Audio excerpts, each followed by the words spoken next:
Gabriel Angelini एक ऐसा इंसान था जो शहरों को नियंत्रित करता था, बाजारों को मोड़ देता था और जिंदगियों का रुख बदल सकता था।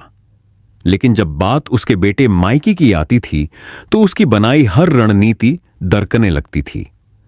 उसके पास अनगिनत योजनाएं थीं, साम्राज्य के लिए, सत्ता के लिए, दुश्मनों के लिए। लेकिन माइकी के लिए योजनाएं नहीं थीं। सिर्फ एक इच्छा थी, एक उम्मीद। गैब्रियल चाहता था कि उसका बेटा आजाद हो, उस जिंदगी से आजाद जो पहले से खून और ताकत से लिख दी गई थी। एक ऐसी दुनिया से आजाद जहां चुनाव सिर्फ दिखावे होते हैं और वफादारी मासूमियत की कीमत पर खरीदी जाती है। गैब्रियल जानता था, अगर आज माइकी को चुनाव दिया जाए तो वह बिना सोचे उसके नक्शे कदम पर चल पड़ेगा, क्योंकि माइकी को सत्ता नहीं चाहिए थी, उसे अपने पिता से प्यार था और यही सबसे बड़ा खतरा था। गैब्रियल माइकी को इतना पास रखना चाहता था कि वह उसे बचा सके और इतना दूर कि वह उसकी परछाई में खो न जाए। एक ऐसा विरोधाभास जिसे कोई ताकत हल नहीं कर सकती थी। यहीं पर दाविना की एंट्री होती है।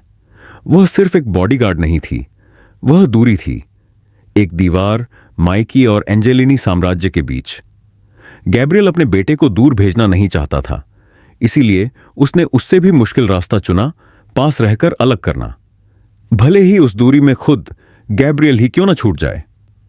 दाविना ने बिना हिचक स्वीकार किया। वह जानती थी कि यह दुनिया बच्चों के साथ क्या करती है। वह खुद कभी उस आग से बचकर निकली थी और अब वह माइकी को उसमें झोंकने नहीं दे सकती थी। जब माइकी आग के बाद अपनी छोटी सी दुनिया दोबारा बना रहा था, पेंट ब्रश, रंग और नए सपनों के साथ, गैब्रियल कुछ और ही तैयार कर रहा था।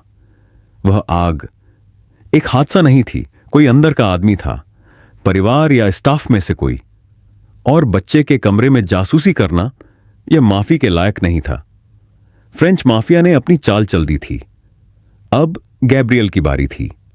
उसने हिंसा नहीं चुनी, उसने सिस्टम तोड़ने का रास्ता चुना। उसने ट्रायड के बातचीतकर्ता से संपर्क किया और उन्हें वह ऑफर दिया जो फ्रेंच कभी नहीं दे सकते थे। असली, तैयार इटालियन लग्जरी सामान, नकली नहीं, कोई पार्ट्स नहीं, कोई धोखा नहीं।